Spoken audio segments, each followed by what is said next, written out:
Our favorite movies and television this year. I have a list. Is there anything you want me to say mine, or do you want to?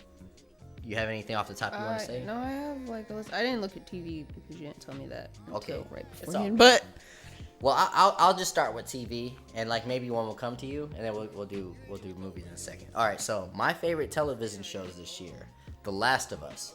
Yes. I've never played the game. We're gonna hopefully play it soon, but I loved it. It's Pedro Pascal is basically doing his same thing he did on The Mandalorian, adopting the internet dad.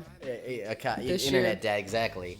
But no, this was a great show. Like everything about it, when it came to like even that episode with the two gay guys that ended up being together. I loved that episode. That was a great masterpiece, by the way. The Last of Us, very good show. Shrinking, a show about a therapist. Yeah, we ended up watching that one. It's they're working on season 2, by the way, now. But yeah, I loved it. Very good show. Beef. It was about these two people that just could not let some road rage shit happen. It was Asian excellence at its best. And it's very. We both grew up in Panama City. And a lot of these characters and these scenarios reminded me of stuff I've seen in person. It was a very realistic show, Netflix. So yeah, Beef. It got real in that show. All over like driving. Swarm. This was a Donald Glover show that he produced and directed a couple episodes. Yes, with very Amazon Prime. You know how he did. It felt like a very like Jordan Peele-esque like horror, but also comedy as well. Based off of some true events as well. As about a very... Yeah, it felt like Horror Atlanta. Exactly, Horror Atlanta. A very obsessed fan. It looked like it was taking shots at the Beehive a little bit, but very, very dope show. Yeah, that actress, I don't know what her name is, but she was great. Yes, absolutely. It was very cool, too, to see, like, just the evolution of the character over time was so cool to watch. In the beginning, she was awkward and just an obsessive fan. Then she turned into a stone cold killer, but still just... You understood why, at the end, why she was so obsessed. It wasn't even the artist. It was more so the love that she had for this girl, that they had a common love for this artist. Yeah, and she, like, I feel like she just, like, felt like she had a place. Exactly. With that, like, fandom. Well said. Dave season 3 was pretty good. I don't know if it was my favorite Dave season, but it was a very good season, though. You season 4... Again, I don't think this was probably my least favorite You season, but I did enjoy it.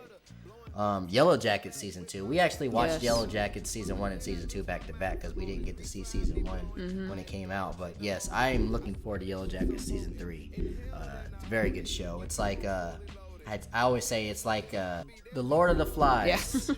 It's an R-rated girl version of Lord of the Flies. It's Black Mirror season 6. That one just came out of nowhere. So I especially like that first episode. It's like an AI episode.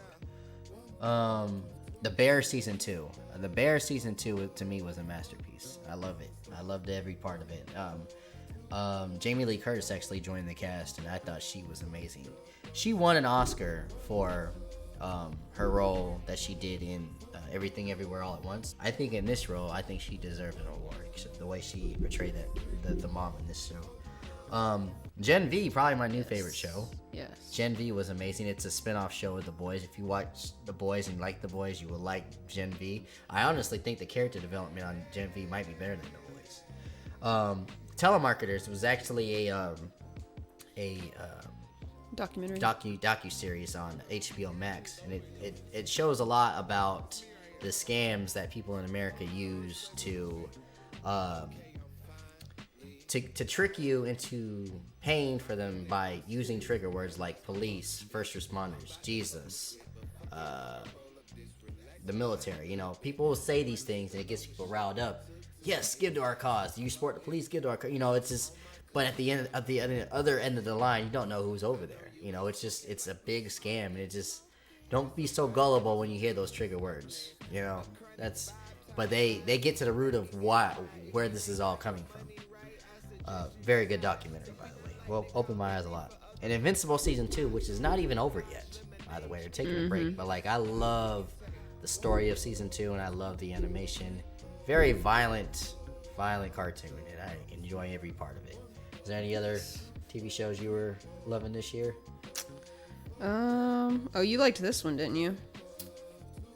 Jury Duty. Did that come out this year? I think so. I feel like I watched it this year, but I thought it came out in 2022. So it came out this year? So Jury Duty was another one. It was like a prank. The whole show was a whole prank.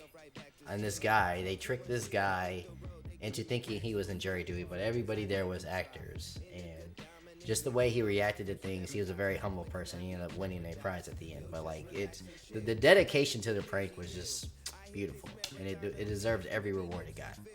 And he had no idea. Everybody around him was an actor, but the weirdest stuff started happening. I would have been like, "Yo, am I being punked?" Like the weirdest stuff kept happening around him. He just didn't even question it. He was like, "Okay, this is another day." Yeah.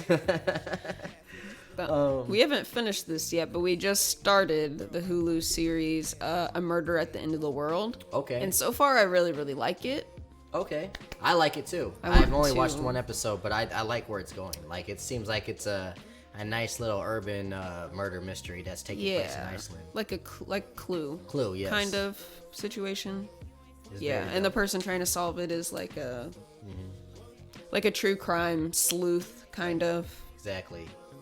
Like your favorite true crime person that you watch on like your podcast would be her. Except she does have like some interesting experience. Yeah, she's actually in the field more so than just talking. Yeah, but no diss to them, but it's just like it's that vibe though. That's the type of person you would think would be doing it. We've not watched every show of 2023, so don't at me, dog. But let me know what you thought was the best show of 2023.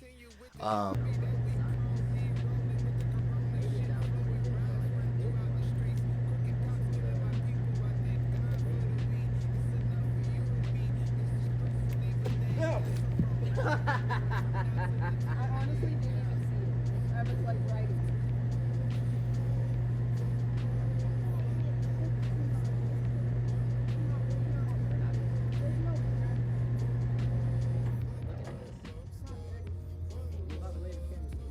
It's not dirty at all. I'm looking at it.